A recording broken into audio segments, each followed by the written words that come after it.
তুষার ঢাকা কাশ্মীর কিংবা হিমাচলের আপেল, এই ছবিটাই এতদিন ছিল পরিচিত। কিন্তু এবার সেই ধারণা বদলে দিচ্ছে উত্তরাঞ্চলের এক জেলা লালমনিরহাট। এখানকার মাটিতেই এখন ঝুলছে থোকায় থোকায় টক মিষ্টি আপেল।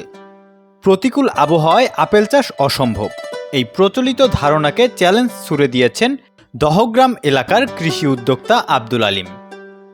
ধান ভুট্টার জমিতেই গড়ে তুলেছেন পরীক্ষামূলক আপেল বাগান।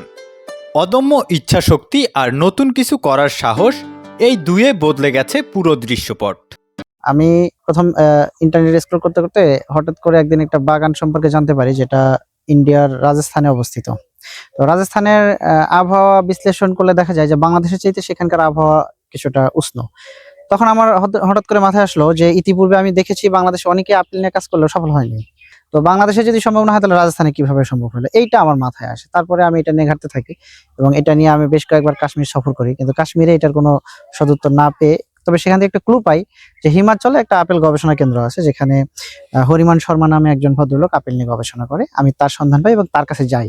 আমি এটা সরাসরি গিয়ে সেখানে দেখে শিখে এসে তারপরে আমি আমার এই আপেল চাষ করেছি। আসলে যদি সঠিকভাবে সঠিক জাতের আপেল চারা সংগ্রহ করা যায় এবং এটাকে যদি সঠিকভাবে পরিচর্যা করা যায়, তাহলে বাংলাদেশে অন্ততপক্ষে এই পর্যায়ে আমি মনে করি যে সফলতা পাওয়া যাবে।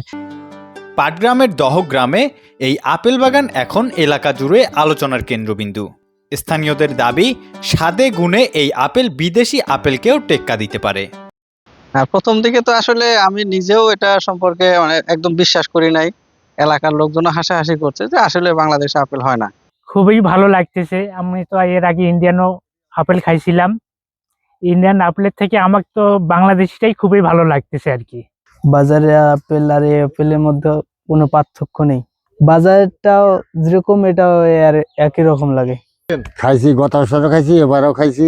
খুব মিষ্টি লাগে, খুব সুস্বাদু। বাজারে আপেলও মিষ্টি যে রকম, এটাও ওই রকমই লাগে। মাত্র 10 শতক জমিতে 35টি আপেল গাছ, প্রতিটি গাছ থেকেই মিলছে 5 থেকে 6 কেজি ফলন, যা এই অঞ্চলের জন্য একেবারেই নতুন সম্ভাবনার ইঙ্গিত।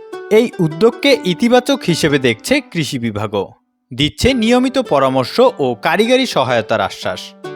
যে লালমনিরহাটের পাটগ্রাম উপজেলার দহগ্রাম গ্রামে আমাদের একজন কৃষক আছে, উদ্যমী কৃষি উদ্যোক্তা জনাব আব্দুল আলিম। উনি 10 শতক জমিতে 35টি গাছ নিয়ে একটা আপেল বাগান করেছে। ওনার আপেলের জাতটি হলো আপনার গ্রিন আপেল, যেটা সবুজ কালারের হয়।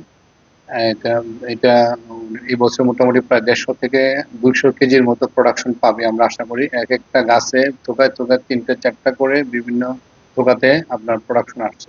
যেহেতু আমাদের দেশে একটা দৃষ্টান্ত তৈরি হয়েছে, উৎপাদন হচ্ছে, তো আমরা কৃষকের পাশে আছে। ওনার চাহিদা মাফিক আমরা বিভিন্ন পরামর্শ, ম্যানেজমেন্ট সম্পর্কে তথ্য দিব ইনশাল্লাহ।